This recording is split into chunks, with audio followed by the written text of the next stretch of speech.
Sometimes life pushes pause for us before we're ready. Clay Garrett was moving through the motions of what looked like the right path: steady job, family, checking those boxes. Then, right before the world shut down, he lost his job.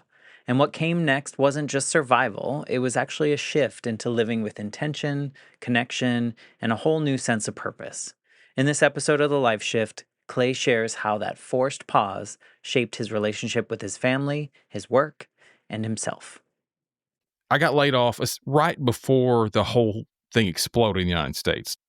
And I go home, I tell my wife, and I'm like, she's like, immediately, you need to go to the local unemployment office and all that kind of stuff. And so I do all that.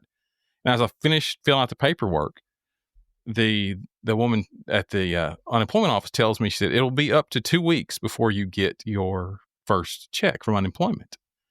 And I told her, I said, I'll have a job by then. And like I said, then that week, like suddenly it was all over. I was like, there's no chance of me getting a job. They're shutting everything down. I'm going to be stuck at home for God knows how long. As that sort of moved forward, I realized, like in the moment, that it's kind of a gift. I was like, this is an opportunity for me to like invest in my family in a way that I don't know I would have had a chance to do before. I'm Matt Gilhooly, and this is The Life Shift. Candid conversations about the pivotal moments that have changed lives forever.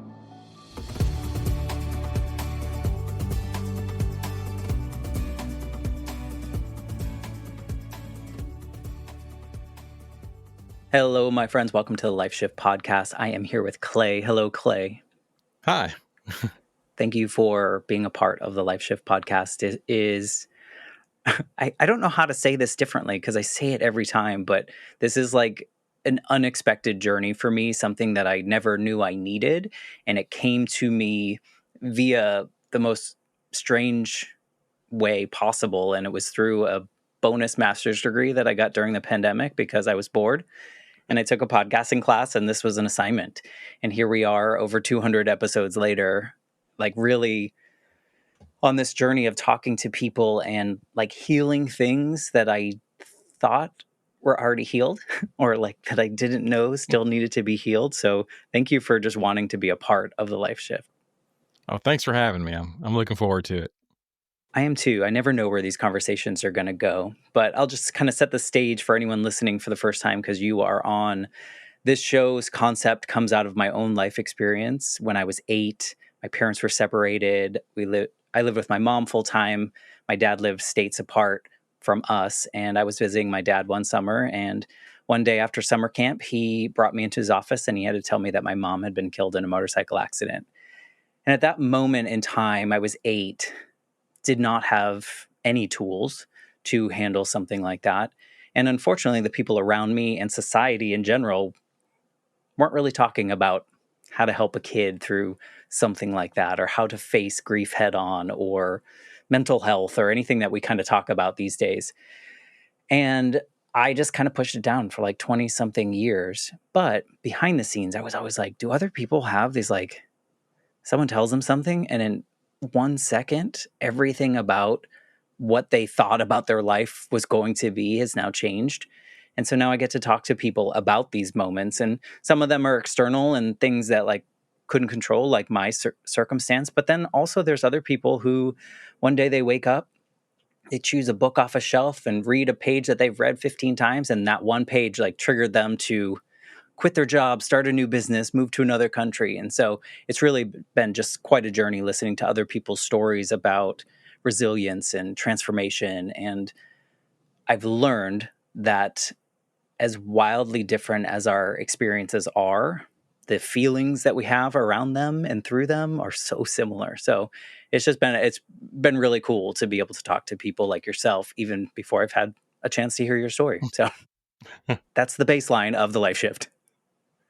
Awesome. That's a story. That is a story. And it's just part. And you know what? It's funny too, because I naively went into this thinking people just have one life shift. And it's like, if we're lucky, we probably have a whole bunch of them, right? Oh, yes. In some ways. And it's hard to say if we're lucky because mine wasn't one that I would choose for myself. But also, if I look back on it, all the things that I get to do now stem from that really hard experience. And I'm sure you can relate in your own life shift story of what we're going to talk about today, although different, how that moment in time kind of changed who you are as a person and moved you through that. Absolutely. And you look back and you don't realize in the moment a lot of the time that's, only looking back do you realize that shift happened most of the time. Right. Yeah. And that's with, I think it takes the ability to have the self-awareness and the ability to reflect honestly on our lives. Cause sometimes some of us, including myself, got really stuck in the blame game for a long time and just used it as a crutch or something like that. And so if we're lucky, we get to that self-reflection and the self-awareness part, which allows us to either replicate things that we really liked or avoid the things that didn't serve us well in the first place. So before we start your story, maybe you can tell us who Clay is 2025. How do you show up in the world? Like, how do you identify these days? It's funny, I don't know that I project out that I feel much different than I did before, but internally I feel a lot more aligned with the things I want to do and I'm a writer for a email newsletter called Campfire Gentleman, and that is it takes up almost all of my mental bandwidth. I feel like I have other things I do, but I'm always thinking about the ways I can make a newsletter. I kind of consider myself to be a writer, right? In this at this point in life. This version, Yes. this version of you, have you always been a writer, or is this like a newfound joy or something that you like to do now? It's funny, like I was saying earlier, you look back and you're like, okay, now that makes sense. It didn't. So no, I never considered myself a writer, but I look back and I had to be, I think it was the 6th grade. We had to write this story. Mine got the best grade in the class. And I mean, it was, at that point, I mean, it sounds sort of pompous to say, but it was by far the best one in the class, and then throughout I wrote for a magazine. I'm a graphic designer is what I am. And so I was like, I like this magazine's content, or if they'll let me write anything. And so they were down for it. So I wrote 7 or 8 articles and really enjoyed that. And so there's been these key points where I look back and like, oh, that makes a lot of sense. But no, I never considered myself a writer until the last year, really. You are not alone. A lot of people find writing a little bit later, maybe in a way that serves them. I talk to a lot of people about how, even for myself, how putting whatever's in our head down on paper makes sense of things. Things kind of sort themselves out in a different way. For me, everything in my head when I'm thinking about something is much scarier and all over the place. And kind of when I get it on paper, I'm like, oh, it doesn't look so bad. I think I can handle this. So I think that a lot of people come to writing and find a lot of healing and value, I think, in that. So I'm glad that you found it and you're enjoying it. Oh yes. And it's one of those things I think about. I'm writing sort of about my life experiences and how how the things that happen in my life reflect my sort of goals and values and that sort of thing. And so to write about your life experience, you kind of have to have some life experience. So it makes sense, that it would be later. Yeah, we should probably send that memo to some people, I think. Yes. Well, let's get into your story so we can figure out how you got to this place. But why don't you paint the picture of your life, going back as far as you need to kind of paint that before version of Clay, before this life shift moment, and then we'll just kind of take it apart from there. We can go all the way back, essentially to college. That's where That's not all the way back. Right.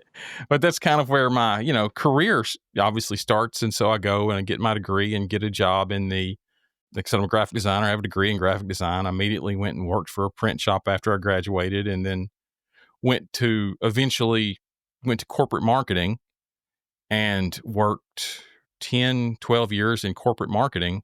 Through all that, I got married. I have 2 kids.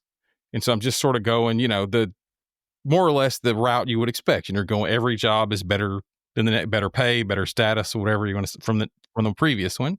I call that society's checklist of Yes. you just doing the things that we've all somehow ingrained in ourselves that was the next thing we need to do to be successful. So it sounds like you were kind of checking the boxes too. checking the boxes. And at no point was I particularly unhappy, but at no point was I like, man, this is lighting me up, you know. And there were moments. I mean, there were parts of it were, and parts of it weren't, and a lot of the parts that were end up going forward into what I'm doing now in different ways. But so I'm going through all that, and then COVID happens, and so COVID is the flashpoint. And For you and a lot of people, I'm yes, guessing. I got laid off in 2020 in March. I got laid off right before the whole thing exploded in the United States. And so it's right before Tom Hanks goes into isolation and all that kind of stuff. And the NBA season shuts down. So this is about a week before all that happens. And I go home, I tell my wife, and I'm like, she's like, immediately, you need to go to the local unemployment office and all that kind of stuff. And so I do all that. And as I finished filling out the paperwork, the woman at the unemployment office tells me, she said, it'll be up to 2 weeks before you get your first check from unemployment. And I told her, I said, I'll have a job by then. Mm. And like I said, then that week, at the end of that week or the beginning of the next week, I think it was a Tuesday, actually, the NBA season got canceled. I remember that for some reason. Like, I was like suddenly it was all over. I was like, there's no chance of me getting a job. They're shutting everything down.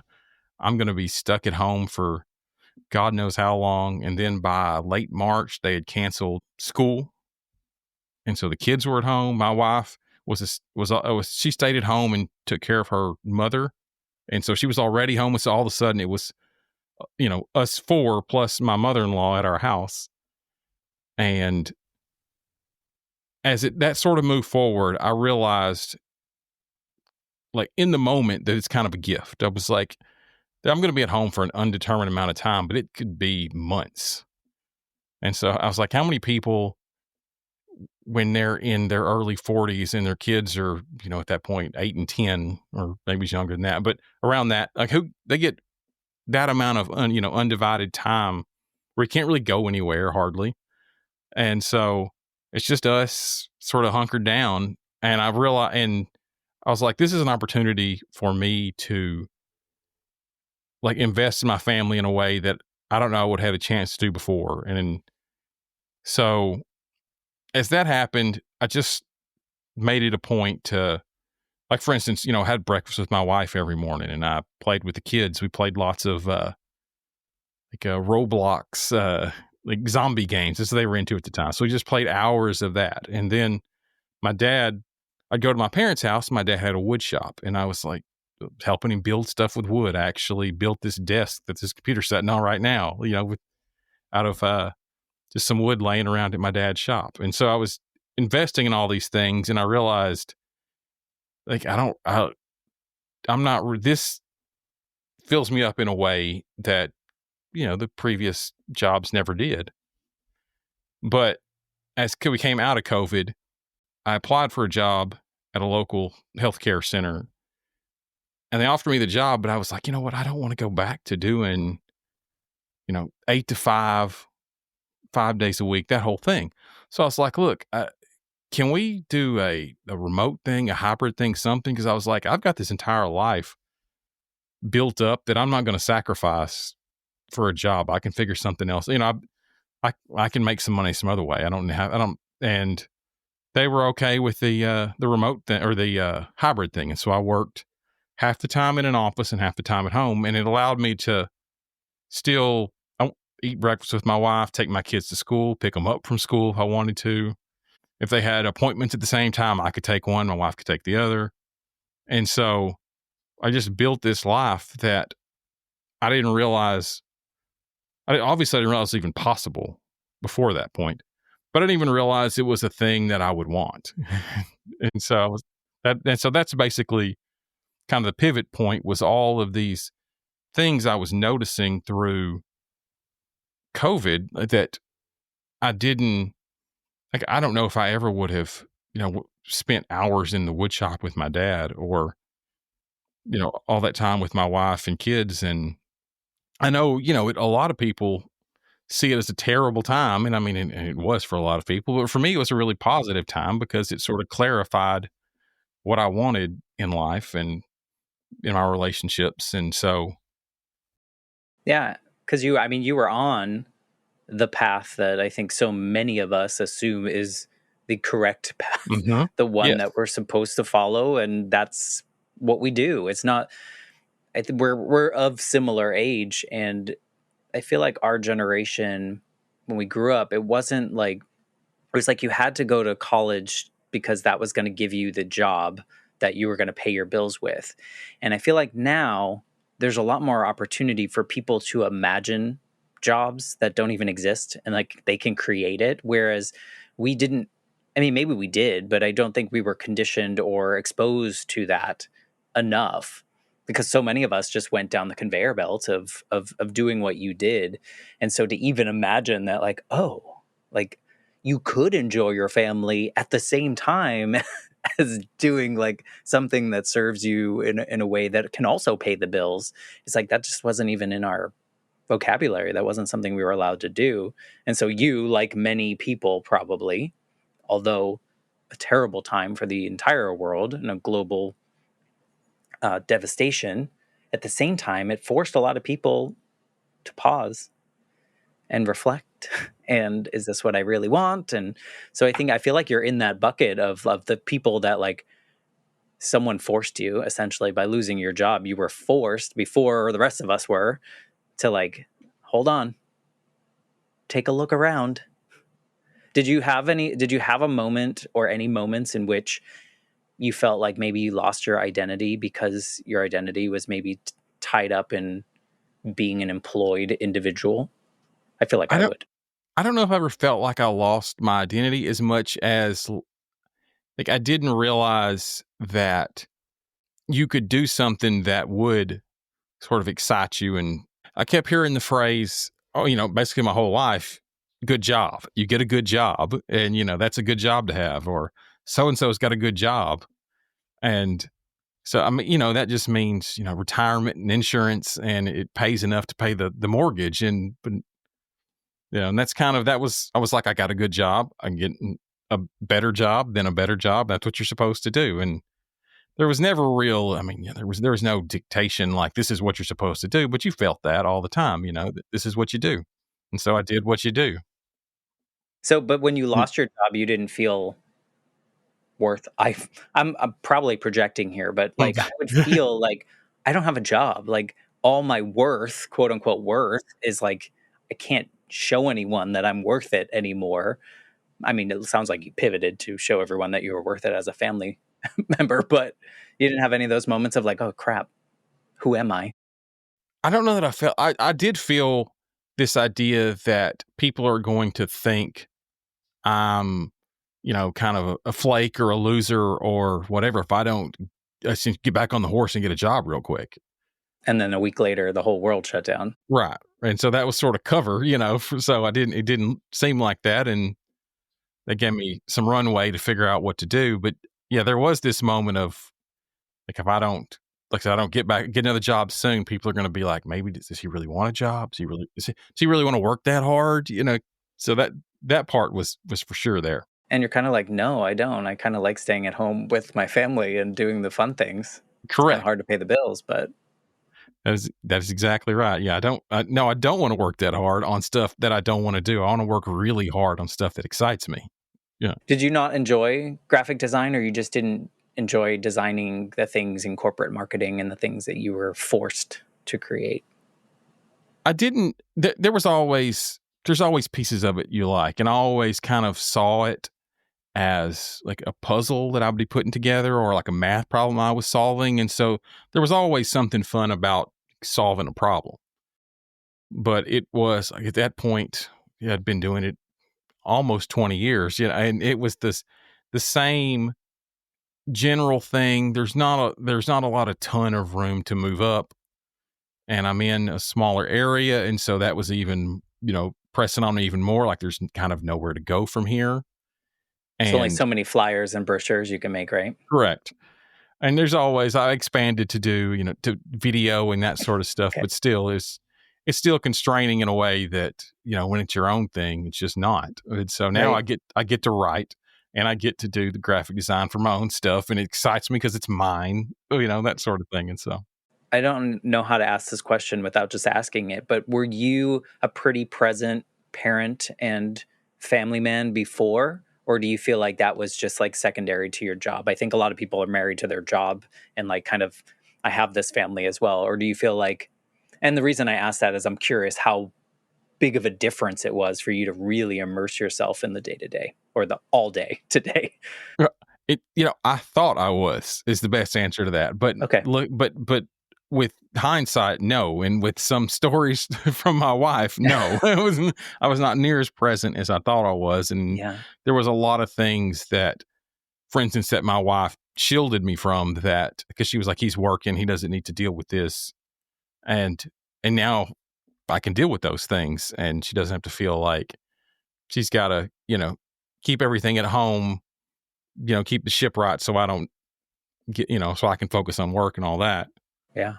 Did you find that being at home though, like you were able to, because it was a scary time, I think, we're watching the news where the data was always like about people dying, and so it's a kind of a scary time and everyone's kind of forced to be together a lot more than maybe they were used to. Did you find that challenging or did you find it enriching? Because I think there were a lot of families that broke up because of being home together all Right.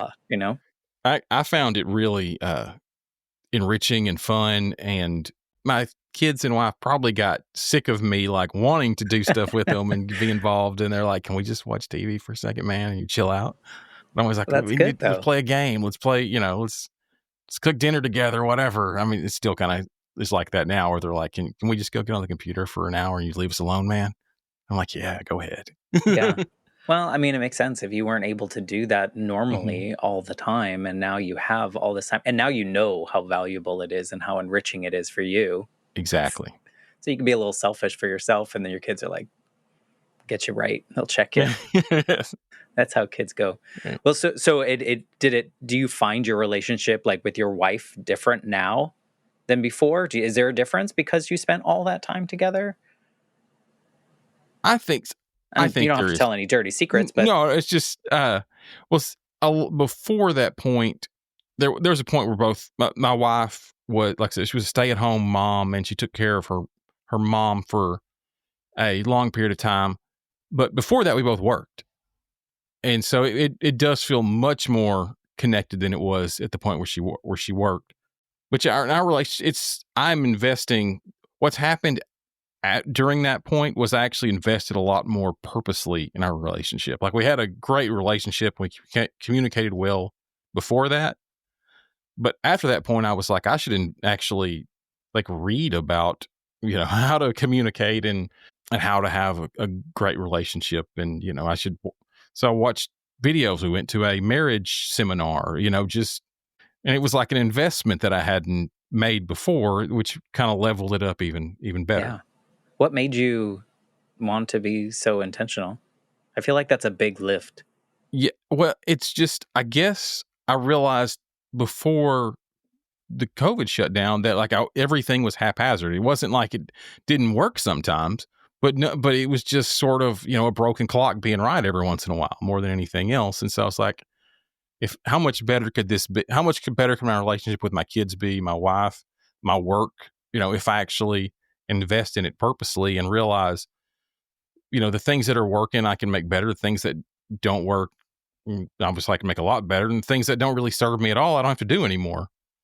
But if you're not intentional about it, some of those things that don't serve you just end up in that pile with everything else, just because you haven't intentionally removed them. Yeah, there's that reflection piece is so big because I guess you had the time and space to think about how you're approaching things. Because I feel like I don't know. I don't think it's customary for maybe now in 2025. I think people are doing it more because people are talking about it more and people are trying to be better humans in general. But I feel like, you know, growing up, we weren't, I didn't have any models of people in my life that were intentional about like self improvement or these kind of, did you have any models in that way? No. And part of what happened, the like I said, I was in sort of during COVID, I was kind of in this mode of self reflection, of realization, and all that kind of hitting me. And then the job I got after COVID that, like I spoke about, was a hybrid position. The owner of that company was really into self-development. So he was like really into Tony Robbins and guys in that area. And he had a requirement that you read one book a quarter. And they were all, self-help books. And so it isn't like I didn't know self-help books exist. I'm sure I had read some, one or two or whatever. Like a lot of the stuff he was, pushing for us to read. He had a whole, like, all in the reading. It really vibed with me. And I read, you're supposed to read 4. I probably read 8 a year, and so in that, I worked there 2.5 years. So I probably read 20 books about, just self-improvement, relationship improvement, all sorts of different areas of general self-development. And it got me really excited about that in general. And that's almost all I read now. I have to make myself read fiction books every once in a while just to break it up, or I'll read too many of those books and never actually like process and put them into motion if I don't take a break and read something else. And so, especially if they're opposing right, the different protocol and different things. No, I mean, I think that's great because I wouldn't necessarily define them for you, but like someone that you could model, like you recognized maybe their behaviors or things that you were like, oh, okay, maybe there's something to this. And then being forced to do it, like me being forced to make a podcast, mm-hmm. You kind of fall into it and you're like, I didn't know I didn't know that I would like this, but I do. And I think it's going to serve me and the other people around me. That's the benefit of what you chose. Well, I guess with the podcast too. Well, and what's funny is there was, there's this attitude of people outside of this company. They're like, oh, they make you read, they make you give book reports. And that's so high schoolish.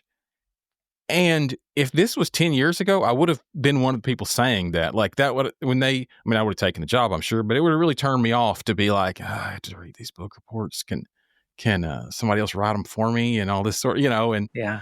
can I pick a book I've already read and just, whatever. Get the Cliff's Notes. Right.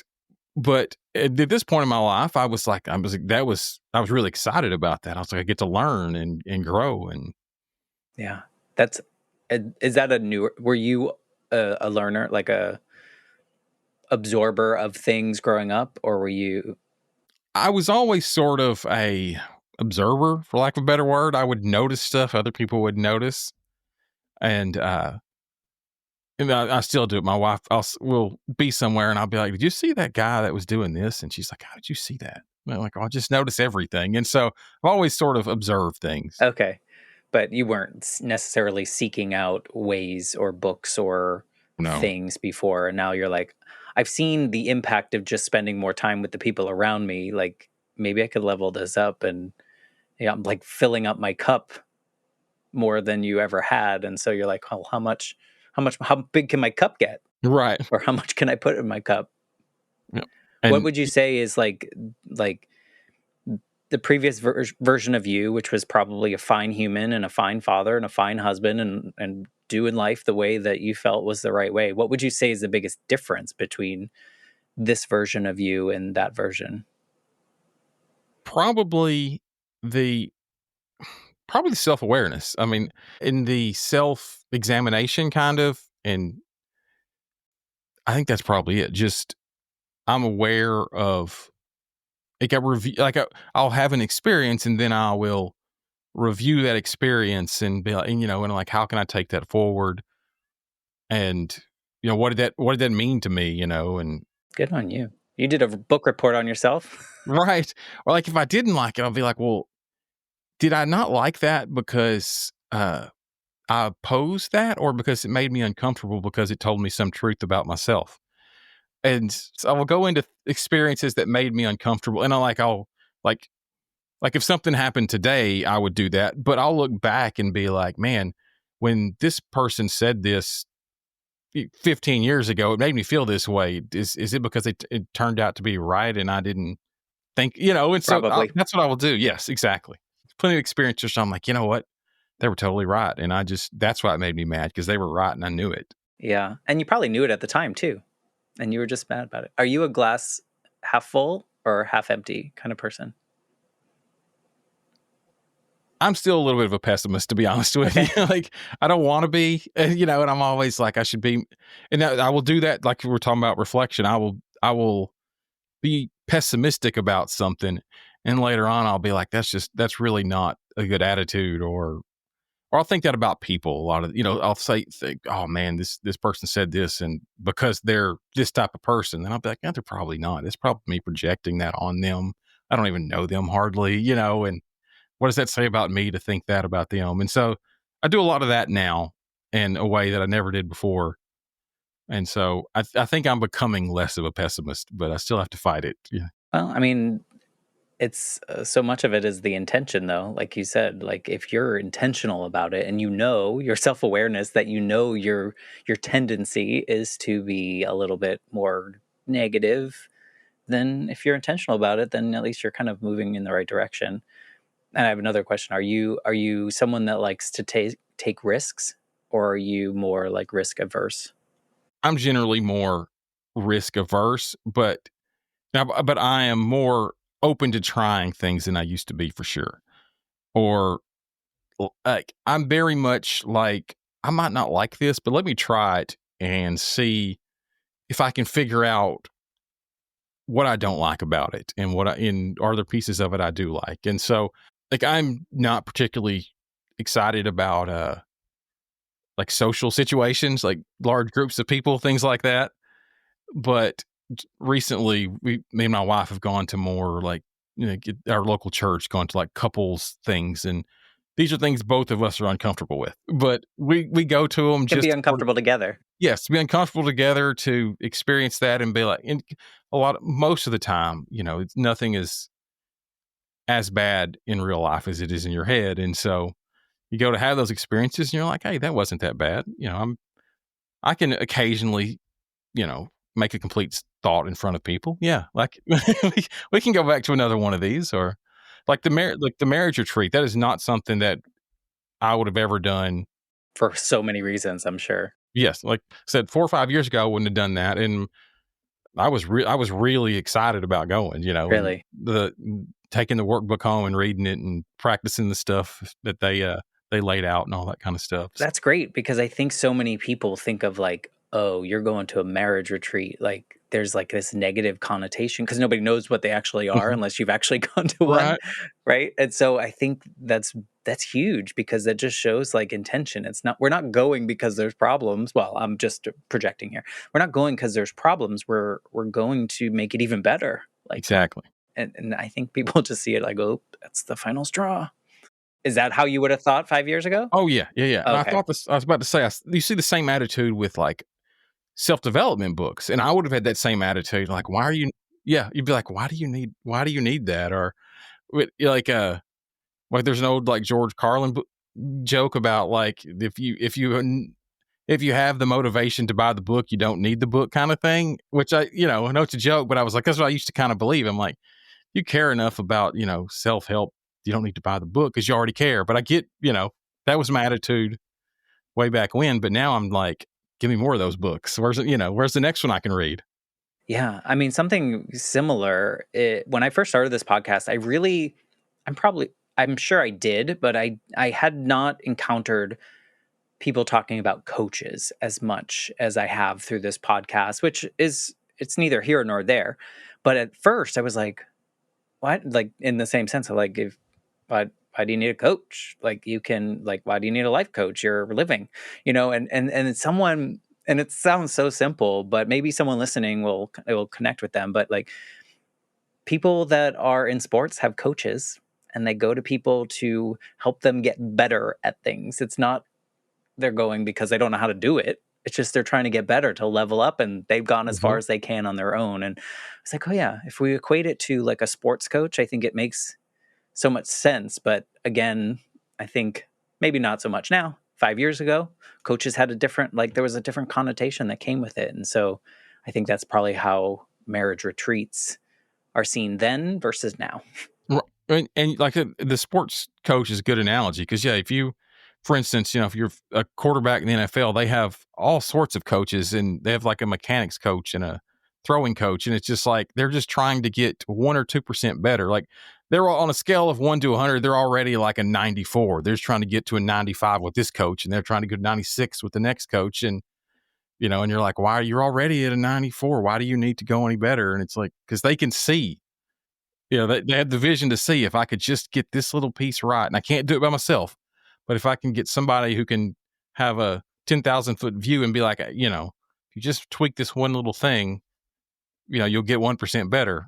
And you think of some of these like really famous, amazing singers and performers have vocal coaches, and you're like, you can sing better than anyone I know, and you have someone. So I think there's something to be said of just like thinking, like, let's stop judging, and like let's think about why people are seeking these out. Well, and like that coach that Peyton Manning or Tom Brady or Patrick Mahomes has, like they can't throw the ball better than those guys. That vocal coach can't sing better than that singer, but they can see something they can't, or they know how to fix something that they just don't. Right. And that's what any good coach does. It's just another perspective, right? It's another perspective with someone that might know something a little bit more than you, or at the same level. Sometimes we're stuck in our own heads, and we don't like your whole comment about looking back 15 years at something you did, and you were, in your head at the moment, you were like, that's their problem, not my problem. Mm-hmm. And now you're like, well, that was my problem. Exactly. And I was probably making that a problem for them because, so it's all about perspectives and getting these different looks on things. And I love that you are like, it sounds like you're leaning pretty hard into becoming a better you. True? Yes, exactly.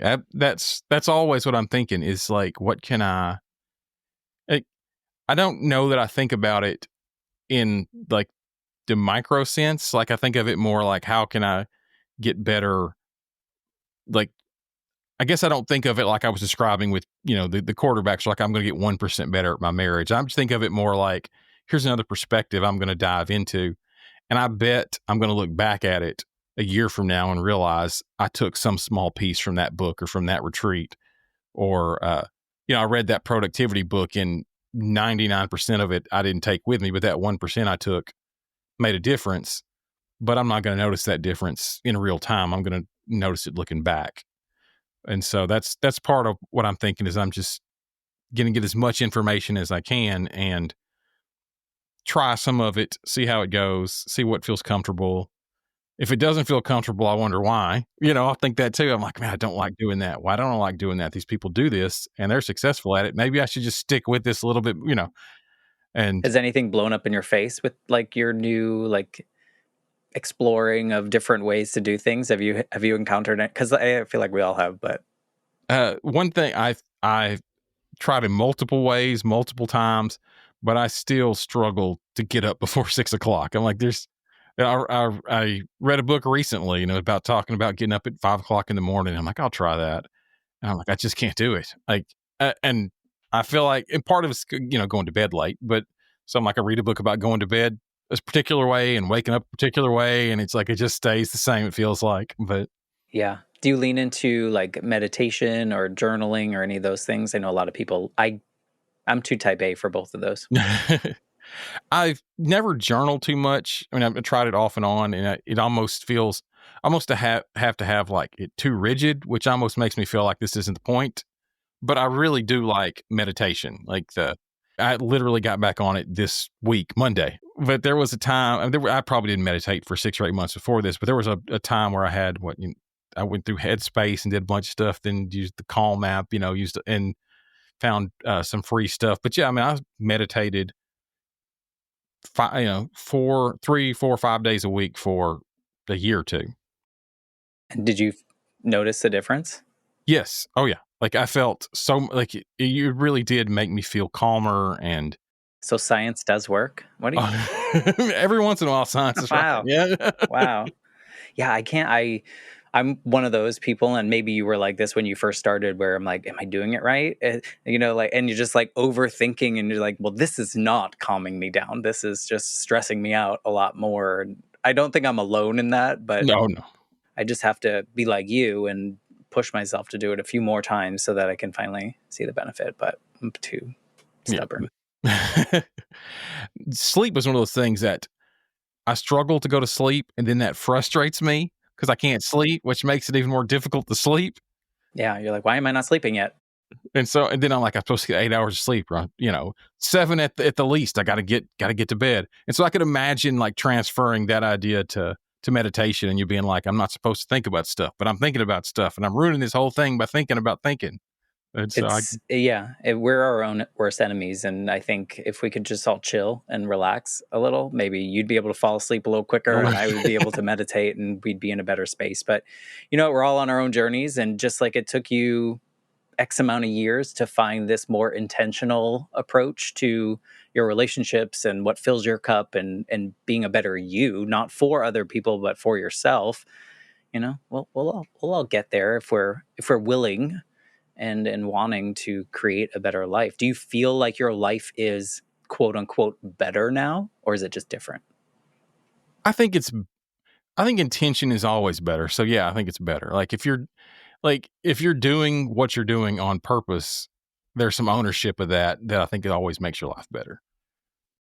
And so I feel like I'm in charge of my life now, if that in a way that I wasn't before. Less autopilot, Hmm. more like, let's take a left, like on a trip, instead of just like go the same way every time.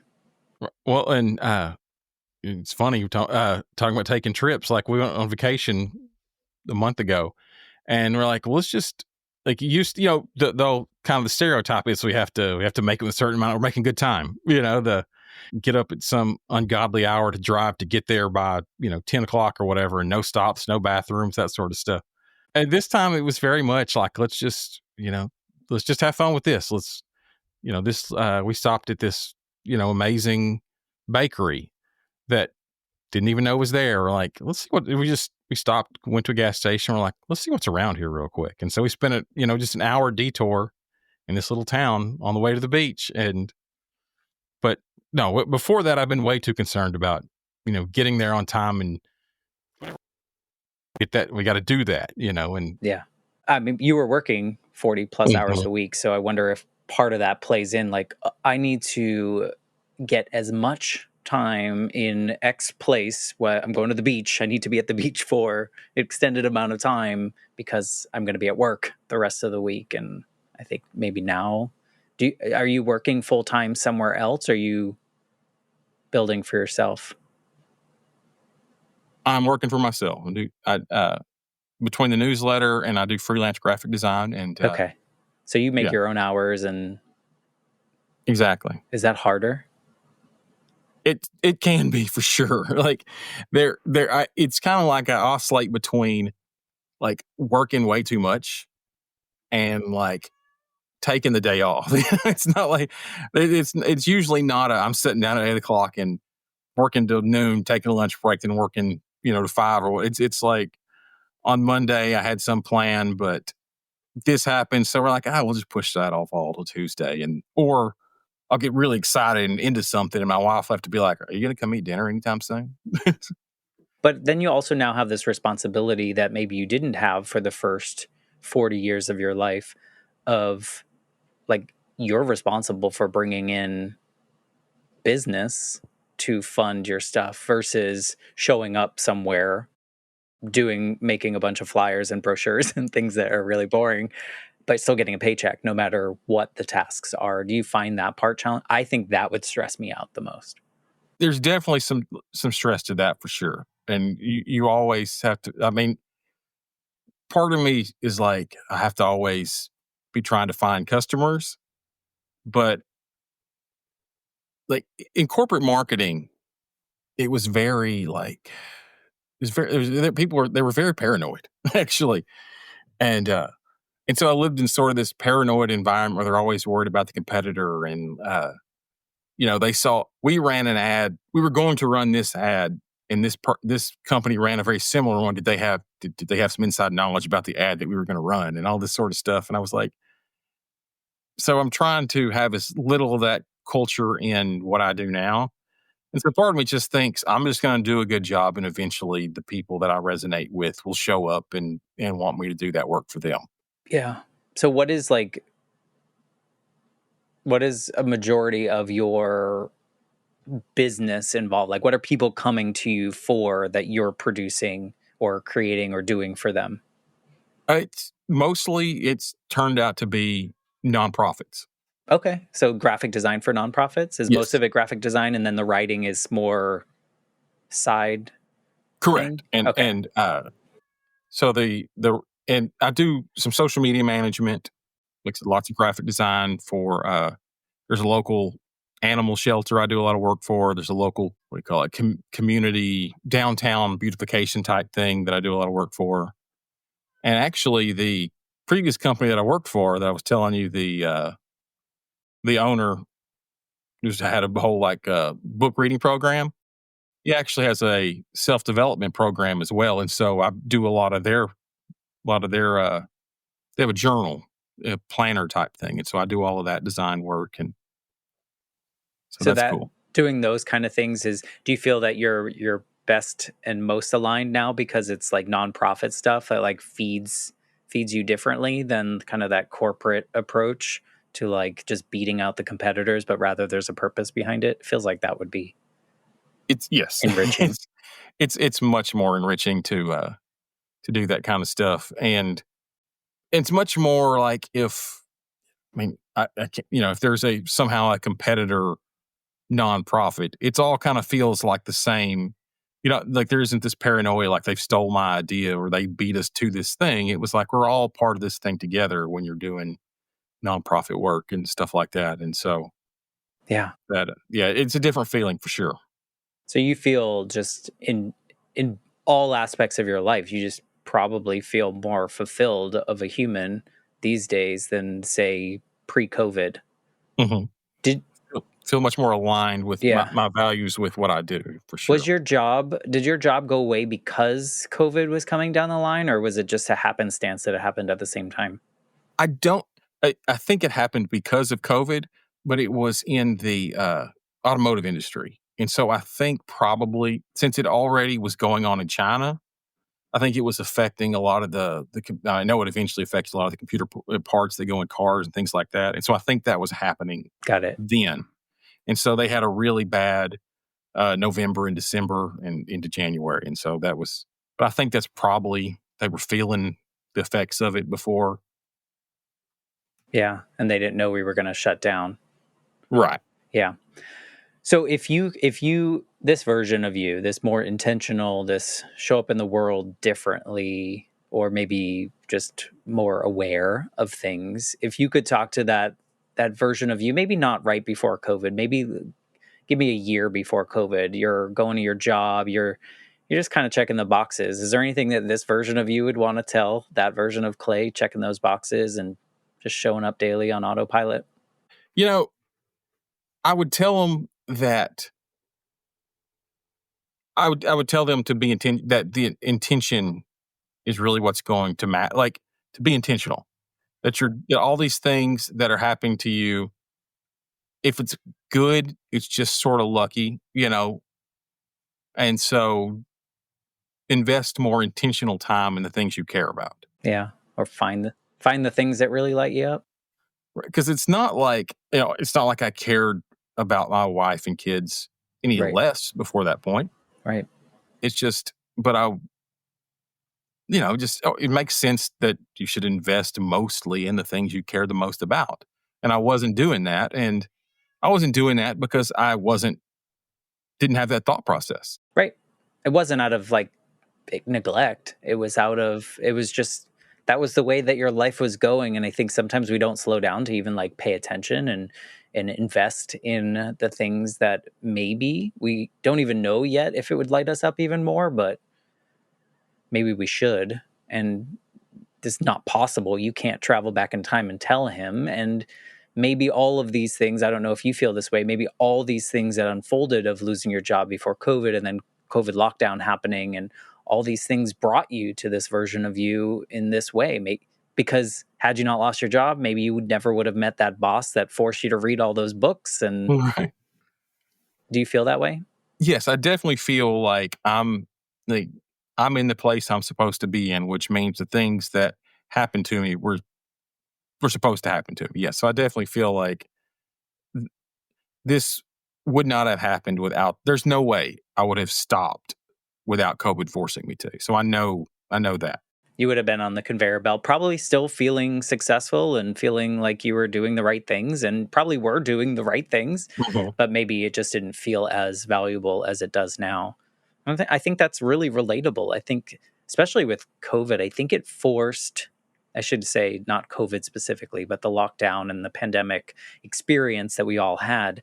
I think a lot of people just stopped and were able to reflect on what they were doing, if they liked what they were doing, and kind of move forward in a way that maybe felt more aligned with kind of what their heart wanted to do and not what society was telling them to do. Because I think we all realized, like, oh crap, like everything we had could go away in a second.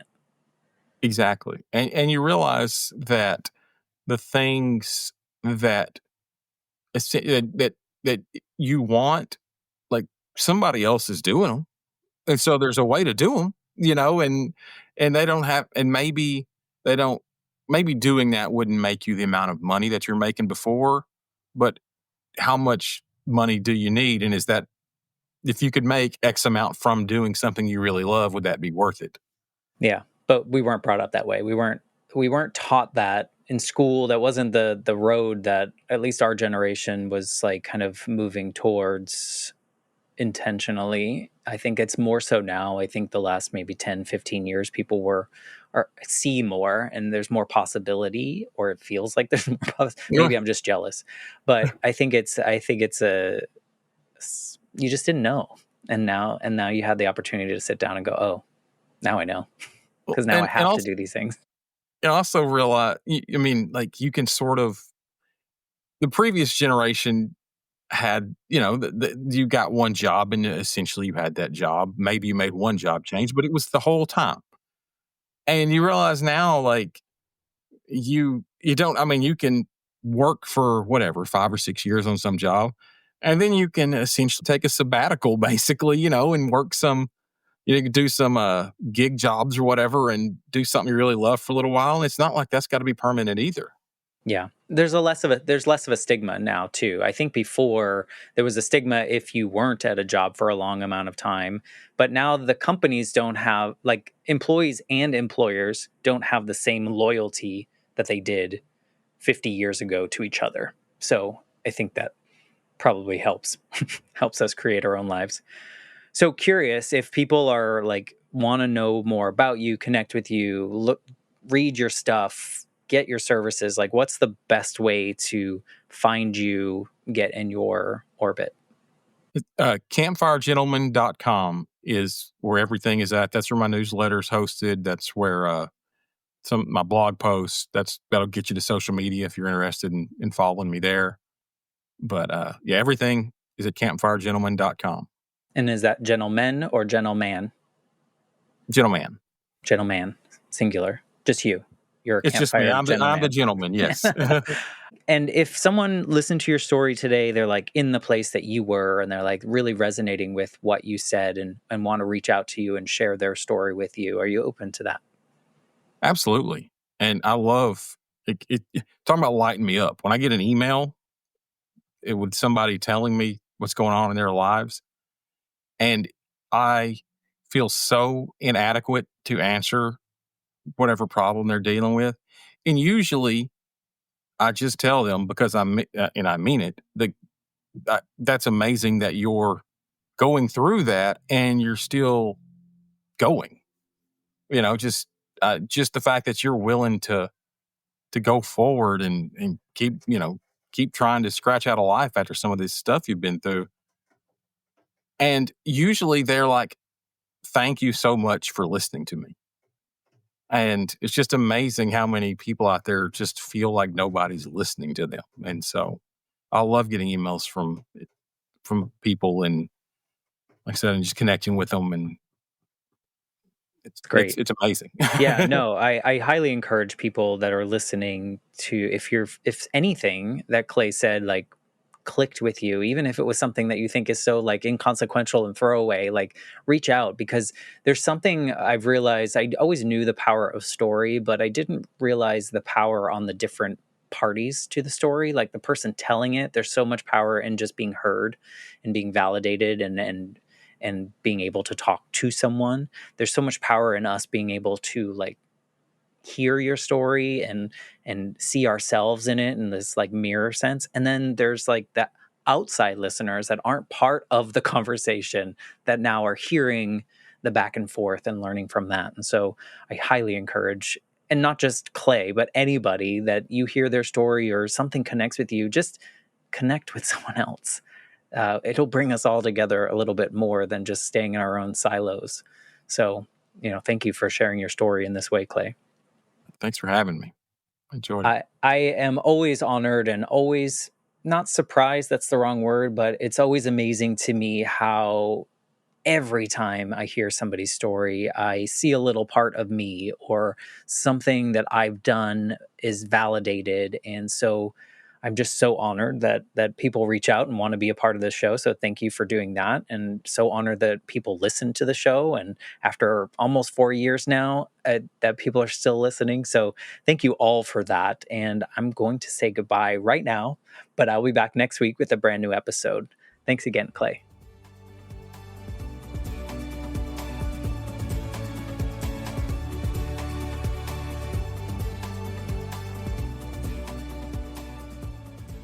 For more information, please visit www.thelifeshiftpodcast.com.